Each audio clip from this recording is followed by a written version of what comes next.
آدم علیہ الصلوۃ والسلام کو فرشتوں نے سجدہ کیا، اللہ نے کرایا نا، اب یہ شرک تھا؟ نہیں، آپ بتائیں گے اس کا جواب، ہم تو آپ سے پوچھنا چاہتے ہیں۔ میں کہہ رہا ہوں اس وقت یہ شرک نہیں تھا۔ اس وقت شرک ہمیشہ شرک ہوتا ہے، اس غلط فہمی کو قاری صاحب دور کر لیجئے، شرک ہمیشہ شرک ہوتا ہے۔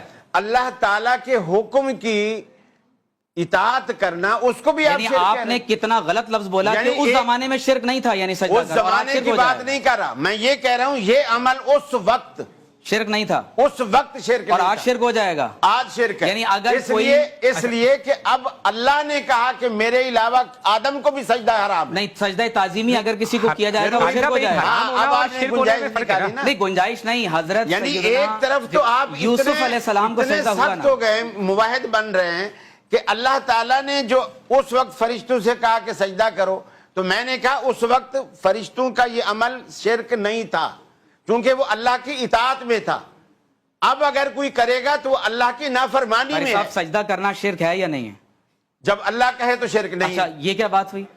یہ کیا بات ہوئی؟ اللہ نے اپنے حکم سے شرک کروایا، یہ کہنا چاہ رہے ہیں؟ ہماری زندگی کا جو مقصد ہے آپ یہ وہ کہنا اللہ چاہ کی رہے اطاعت ہیں؟ نہیں، سوال یہ ہے کہ اگر زندگی کا مقصد اللہ کی اطاعت ہے، جہاں اللہ کہے گا اس وقت یہ کرو، اس وقت وہی عبادت ہے، اور جب اللہ کہے گا نہیں کرو اس وقت نہ کرنا۔ میرے خیال سے لفظی نزاع نہیں، لفظی نزاع نہیں ہے، تحمل کے ساتھ سوال سن لیجئے کہ شرک ہمیشہ شرک ہوتا ہے یا نہیں ہوتا؟ ہمیشہ ہوتا ہے۔ تو اللہ تعالیٰ کے اذن سے بھی شرک ہوتا ہے کیا؟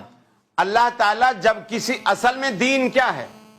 وَمَا آتَاكُمُ الرَّسُولُ فَخُذُوهُ، دین کیا ہے؟ وَمَا نَهَاكُمْ عَنْهُ فَانْتَهُوا۔ اللہ تعالیٰ جو کہے وہی حق ہے، اللہ شرک کا حکم دیتا ہے، اللہ جو کہے، اللہ شرک کا حکم دیتا ہے، نعوذ باللہ من ذالک، استغفر اللہ۔ اللہ تعالیٰ نے شرک کا حکم نہیں دیا، سجدے کو آپ حرام کر دیں گے نا۔ سمجھ نہیں رہے آپ، بات کوئی نہیں سمجھ رہے۔ میں یہ کہنا چاہ رہا ہوں کہ اللہ تعالیٰ نے فرشتوں سے کیا کہا؟ سجدہ کرو۔ وَإِذْ قُلْنَا لِلْمَلَائِكَةِ اسْجُدُوا لِآدَمَ، سجدہ کرو آدم کو۔ اور آج غیر اللہ کا سجدہ حرام ہے کہ نہیں ہے؟ حرام اور شرک میں فرق ہوتا ہے نا قاری صاحب، یہ نہیں سمجھ رہے آپ۔ یہ نیا مذہب آ گیا، نیا مذہب نہیں ہے۔ سجدہ اس وقت بھی حرام تھا، آج بھی حرام ہے، کل بھی حرام ہے، قیامت تک حرام۔ ولید دیکھیں، اس کی حلت غیر اللہ کے لیے آپ ثابت نہیں ولید کریں۔ کنفیوژن کہاں ہو رہی ہے؟ دیکھیں، سجدہ کرنا ہماری شریعت میں حرام ہے، قرآن مجید میں سورہ یوسف میں ہے کہ حضرت یوسف علیہ السلام کو ان کے والدین کریمین نے اور ان کے 11 بھائیوں نے سجدہ کیا، تو بھائی ہماری شریعت میں اب سجدہ کرنا حرام کر دیا گیا۔ اور یاد رکھ لیں، کنفیوژن قاری صاحب دور کریں، اب یہ شرک ہر دور میں شرک ہوتا ہے۔ نہیں، یہ مثال آپ کی خود اپنے موقف کے خلاف ہے حضرت یوسف۔ بتائیے کیسے؟ چونکہ آپ نے کہا کہ کسی بھی دور میں یہ اجازت نہیں دی گئی کہ وہ بندہ شرک کر لے۔ اب آپ خود کہہ رہے ہیں سجدہ تعظیمی ہے نا، یوسف علیہ السلام وہ شرک نہیں سمجھتے، وہ تعظیم کا سجدہ ہو رہا ہے نا۔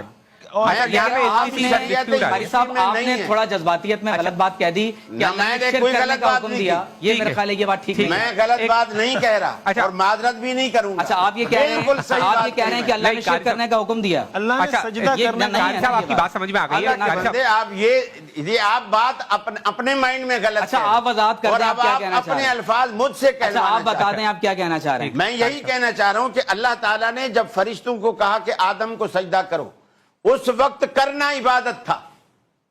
شیطان کو بھی کہا کہ کر، اس نے نہ کیا۔ اچھا، غیر اللہ کو سجدہ کرنا شرک ہے یا نہیں؟ میری بات تو پوری ہونے دینا۔ شیطان کو بھی وہی کہا جو فرشتوں سے کہا، شیطان نے نہیں کیا، وہ نافرمانی میں آیا۔ حالانکہ شیطان نے آگے جملے ایسے کہے، یہ میں تو آگ سے بنایا گیا ہوں، یہ تو مٹی والا ہے، مٹی والا کے آگے آگ والا جھک کے، یعنی اس نے اپنی تنقید سمجھی۔ فرشتوں نے کوئی بحث نہیں کی، جیسے اللہ نے کہا فوراً جھک گئے۔ یعنی اسلام کہتے اسے ہیں، ادھر حکم خدائی ہو، ادھر گردن جھکائی۔ شیطان مشرک نہیں ہے، کوئی بات ہی قاری صاحب، شیطان مشرک نہیں ہوا، اس نے نافرمانی کی ہے، اس نے تکبر کیا، اس کو کہیں یہ بولا کہ مشرک ہے وہ، خدا کے ساتھ کسی اور کو ٹھہراتا ہے کیا؟ شیطان مشرک نہیں تو پھر دنیا میں کوئی بھی مشرک نہیں۔ اس کو مشرک کہاں ٹھہرایا گیا؟ آپ سے آپ اس کو نافرمانی ٹھہرایا گیا، اس کو متکبر کہا گیا ہے، مگر اس کو مشرک کہا گیا ہے۔ دیکھیں قاری صاحب کو کنفیوژن کہاں ہو رہی ہے؟ جب اللہ تبارک و تعالی سجدہ کرنے کا حکم دے رہا ہے، آپ کعبے کی ڈائریکشن میں سجدہ کرتے ہیں، کعبہ کو سجدہ نہیں کر رہے ہوتے۔ اللہ تبارک و تعالی کو سجدہ کرنا یہی عبودیت کا تقاضا ہے، غیر اللہ کو سجدہ عبادت کے لیے ہوگا تو شرک ہوگا, تعظیم کے لیے ہے تو شرک نہیں ہے. نعوذ باللہ من ذالک. قاری صاحب ایک منٹ آپ رک جائیے. قاری صاحب یہ کیسے پاسبل ہے کہ اللہ تعالیٰ شرک کرنے کا حکم یوسف علیہ السلام کو دے, یعقوب علیہ السلام کو دے, تمام فرشتوں سے شرک کروائے؟ میرا خیال ہے کہ ہمیں تھوڑی سی جو ہے وہ اس بارے میں عقل کرنی چاہیے. تعظیم و توقیر وتعزروہ وتوقروہ, صحابہ نے ہمیشہ کیا کہا ہے؟ اللہ و رسولہ عالم. حرام دونوں طرح کے سجدے ہیں, میرے خیال سے اس میں کسی کا اختلاف بھی نہیں ہے. سجدہ تعظیمی بھی حرام ہے اس امت میں, اور عبادت کا سجدہ تو ہے ہی حرام, وہ تو ہے ہی شرک. فرق اس چیز کا ہے کہ ایک کو شرک کہا جاتا ہے, ایک کبیرہ گناہ ہے.